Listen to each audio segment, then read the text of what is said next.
ஐயா வணக்கம். பெயிண்டிங் செய்ய 2 பேர் வந்தார்கள். ஜன்னலில் உள்ள தூசியை துடைக்காமல் மேலே வார்னிஷ் அடித்தார். தூசி தட்டிவிட்டு அடிக என்று சொல்லி சென்றேன். ஜன்னல் கம்பில் அப்படியே தூசி இருந்தது. என் ஹஸ்பண்ட் கிட்ட சொல்லி சரியா செய்ய சொல்லுங்க என்றால் அவ்வளவுதான் செய்வார்கள். நீ வேறு பெயிண்டர் இருந்தால் சொல் என்கிறார். கோபமாக வந்தது. சுத்தம் செய்து தந்தால் நான் பெயிண்ட் அடித்து தருகிறேன் என்று கூறியிருந்தால் நான் வீட்டில் வேலை செய்வர்கள் வைத்து சுத்தம் செய்து தந்திருப்பார். கிட்ட இருந்து வேலை வாங்க அவர் பெயிண்டர் என்ன ட்ரைனிங்காக வந்திருக்கார் என்று கோபம் வருகிறது. ஏன் கோபம் வருகிறது? வராமல் இருக்க என்ன வழி? இனி பக்கத்தில் நின்று வேலை பார்க்கும் போது சொல்லி சரியா செய்ய வேண்டும், அவ்வளவுதான். என் எதிர்பார்ப்பு கொடுத்த காசுக்கு சரியான வேலை. இது எப்படி எதிர்பார்ப்பாகும்? அவரின் வேலையே அதுதானே. மொத்தத்தில் என்னன்னு சொன்னால், உலகத்தில் எப்படி இல்லாமல் நடக்குது. நம்ம சிலதுகள் நம்மளை எதிர்பார்ப்பை மீறி நம்ம இப்படி எதிர்பார்த்துருப்போம், நல்லா செய்வாங்கன்னு எதிர்பார்த்துருப்போம். அவங்க இப்படி தான் பண்ணியிருப்பாங்க.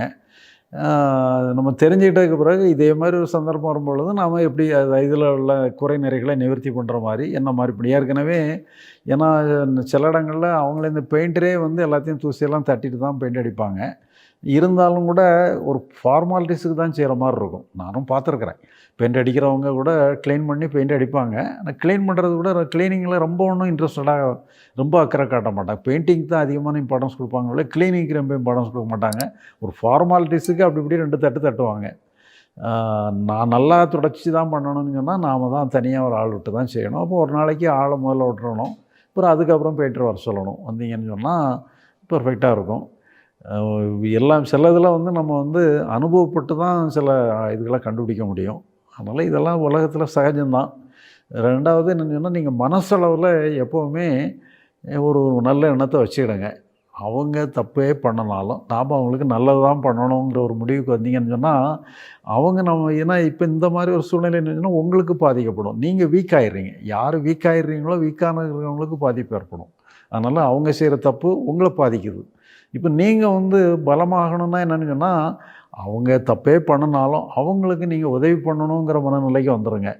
அந்த மனநிலைக்கு வந்தீங்கன்னா நீங்கள் பவர்ஃபுல் ஆகிடுவீங்க. அப்போ எதுவுமே உங்களை பாதிக்காது. அப்போ நீங்கள் உங்களை பவர்ஃபுல்லாக வச்சுக்கிறதுக்கு என்ன பண்ணணும்னு சொன்னால், நீங்கள் அடுத்தவங்களுக்கு உதவி பண்ணணுங்கிற மனநிலைக்கு வந்தீங்கன்னு சொன்னால் நீங்கள் பவர்ஃபுல்லாகவே மாறிட்டு போவீங்க.